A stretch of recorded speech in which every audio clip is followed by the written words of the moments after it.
Salut à tous. Les amis, je vous souhaite la bienvenue sur la chaîne PMU Classe. Je vous espère très bien portant. Ici ça va. Comme d'habitude on va songer à ceux qui luttent pour la santé, prompt rétablissement à vous. Les amis, on va faire le pronostic quintet de ce dimanche. Nous terminons la semaine en apothéose sur l'hippodrome de Chantilly à l'occasion d'une réunion principale de toute beauté ce dimanche 16 juin 2024. Le prix de Diane Longines, 5e course du programme, sera support du tierce écarté quintet plus. 14 pouliches de 3 ans ont répondu présents pour en découdre sur le parcours de 2100 mètres dans ce rendez-vous dont la dotation totale est de 1 million d'euros. Le coup d'envoi sera exceptionnellement donné vers 16h05. Le plateau est à couper le souffle pour cette compétition convoitée. Plusieurs entraîneurs ont fait le déplacement d'outre-Manche mais la qualité des sujets locaux ne peut être mise en doute. Le duel s'annonce palpitant. Chers amis parieurs, les chevaux favoris et plus ou moins incontournables du quintet du jour. Je vous résume ici, les palmarès des chevaux, nous avions eu aussi les avis des entraîneurs, des jockeys, et des spécialistes du PMU, pour vous. Donc les amis, prenez note, et faire votre choix à la fin de vidéo. Les détails de leur performance à suivre juste après cette courte pause musicale. En tête de notre sélection quintet le numéro 10. Aura notre préférence. Résumé de sa carrière.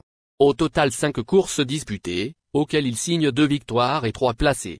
Après une 3e place dans le prix Imprudence, dans un terrain très lourd, cette pensionnaire de David Menuisier s'est classée 4e des 1000 guinées. Capable d'aller dans tous les terrains, elle va toutefois découvrir les 2100 mètres.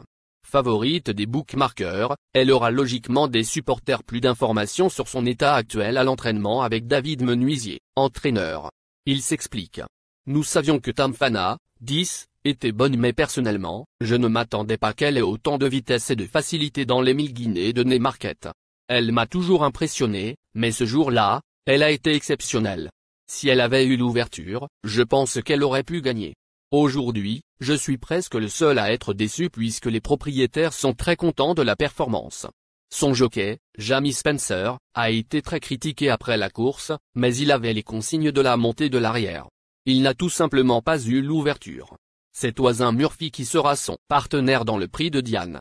Ce changement de jockey n'est pas dû à la monte de Jamie, mais parce qu'Oisin vient souvent à l'écurie le matin et l'a déjà monté à l'entraînement. On enchaîne avec notre deuxième base solide du quintet de ce dimanche. Numéro 14. Résumé de sa carrière. Au total 3 courses disputées, et compte 2 victoires et 1 placé. Cette autre pouliche des frères Wertheimer a plaisamment remporté le prix Cléopâtre, groupe 3, pour sa rentrée, dominant sur Manvarchim, 3e des AC depuis. Bien que Maxime Guillon lui ait préféré Aventure, 13, elle détient une belle carte à jouer. On se renseigne davantage Pierre-Yves Bureau, manager de l'écurie Wertheimer et frères. Il s'explique. Depuis la victoire d'Alfeday, 14, dans le prix Cléopâtre, le 19 avril, à Saint-Cloud, il était prévu de se diriger directement vers le prix de Diane sans passer par le prix Saint-Alary, qui aurait été son seul engagement possible dans ce laps de temps. Nous avons pris cette option car c'est une pouliche assez légère, qui a besoin de temps entre 2 courses. Elle est aussi certainement tardive et s'épanouira sur la distance avec le temps.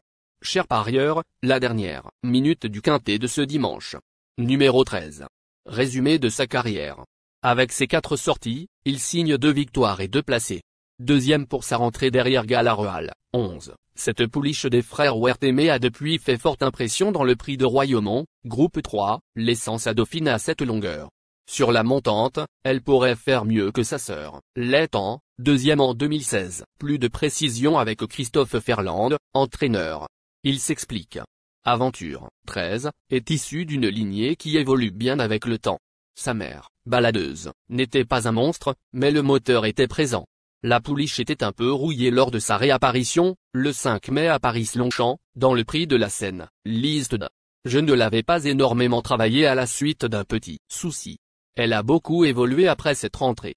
Avant le prix de Royaumont, groupe 3, on s'était dit que si elle gagnait comme un galop, on réfléchirait à une participation au prix de Diane, groupe 1. Depuis, elle a effectué un travail quotidien. Elle a fait un canter sur le sable, sans avoir puisé dans ses réserves, avant de faire un boost sur le gazon. Je ne crois pas que revenir sur 2100 mètres soit dérangeant. Son jockey, Maxime Guillon, pense également qu'il n'y aura aucun problème à la remettre sur cette distance.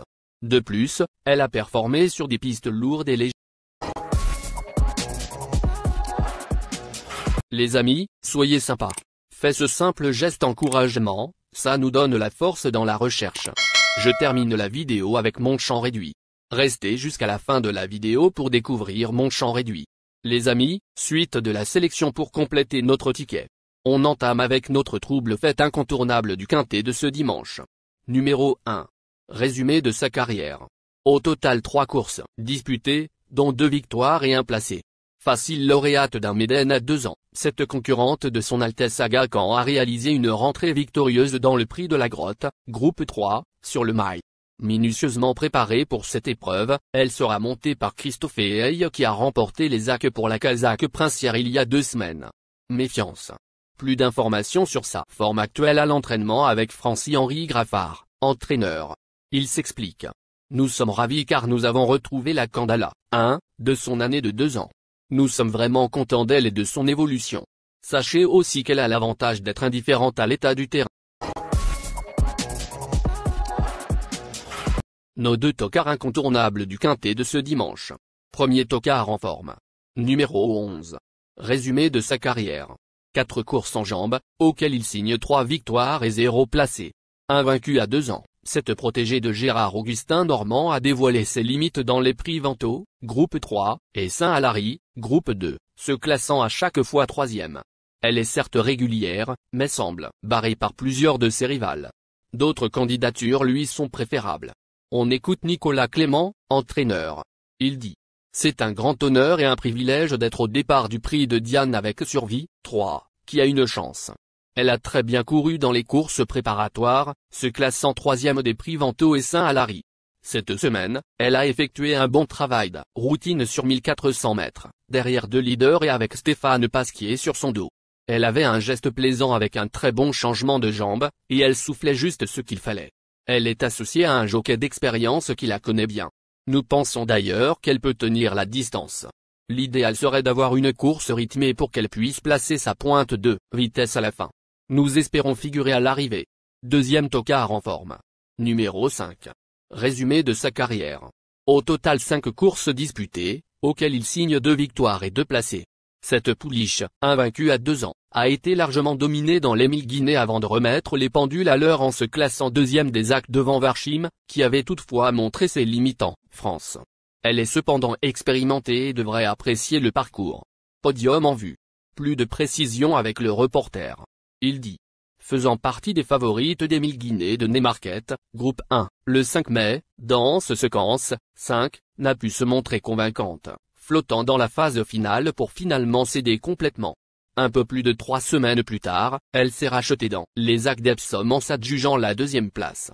Elle a d'ailleurs montré ce jour-là qu'elle était capable de tenir plus de 2000 mètres et part donc avec un avantage sur certaines de ses adversaires ce dimanche. Dépendant de l'entraînement du redoutable Charlie Appleby et étant associé à l'expérimenté William Bick, elle va tenter de confirmer sa dernière performance. Notre outsider séduisant du quintet de ce dimanche. Numéro 4. Résumé de sa carrière. Au total 7 courses disputées, elle compte 4 victoires et 4 placés. Dans la poule d'essai, groupe 1, cette concurrente de Jean-Pierre Dubois a tardé à trouver son action avant de fournir un plaisant effort final. Facile lauréate depuis dans le prix de Sandringham, elle est invaincue à Chantilly et va découvrir les 2100 mètres avec de légitimes prétentions. Plus de précision avec le reporter.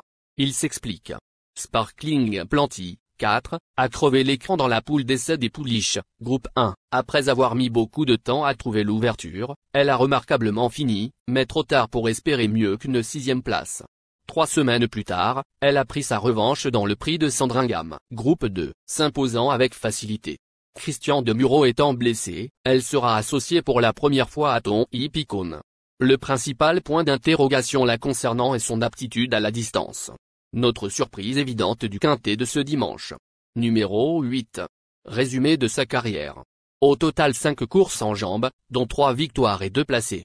Irréprochable depuis ses débuts, cet élève de Laura Vanska a remporté une liste d'à Toulouse avant de s'imposer plaisamment dans le Saint-Alary. Elle évolue sur la montante et s'est déjà illustrée sur la distance proposée. Bien qu'elle monte légèrement de catégorie, elle garde son mot à dire pour les places, comme d'autres. On écoute Laura Vanska, entraîneur. Il dit: les premiers pas en compétition de Birth, 8 à 2 ans, étaient très convaincants, tout en sachant qu'elle n'était pas prête à 100%. Puis, quand elle s'est imposée lors de sa deuxième course, j'ai su qu'elle méritait d'être engagée dans les classiques. Et cette année, elle compte une 3e place pour sa rentrée, et 2 victoires dont la dernière dans le prix Saint-Alary, groupe 2. Elle a travaillé de façon sérieuse sur le gazon la semaine dernière. Elle m'a d'ailleurs beaucoup plu. Ces derniers jours, nous l'avons plutôt sortie tranquillement car elle m'a montré qu'elle était prête. Nous avons aussi géré son mental car elle ne doit pas se présenter avec trop de fraîcheur. Depuis son dernier succès, elle m'a confirmé qu'elle avait le niveau et je la pense capable de monter sur le podium.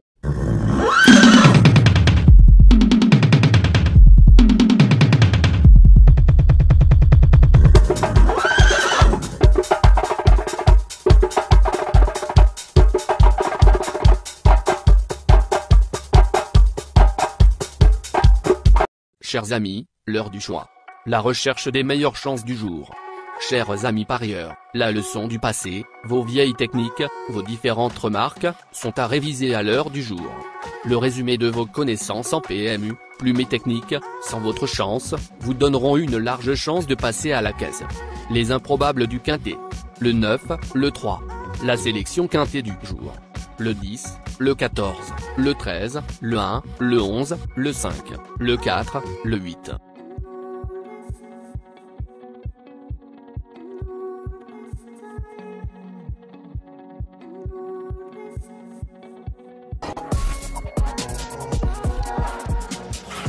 La synthèse de l'analyse du quintet. La minute de la vérité. Le numéro 10, c'est le plus gros favori de la course, il détient le pilier de la course, soyez très prudents chers parieurs. Les 3 atouts du quintet. Le 14, le 13, 11.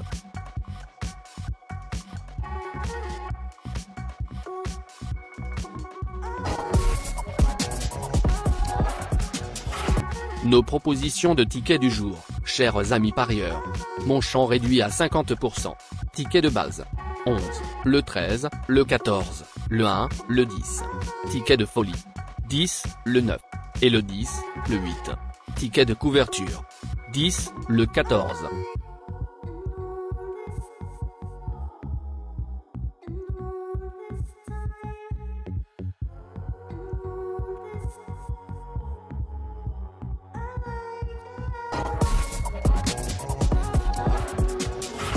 Mon multi 5 du jour.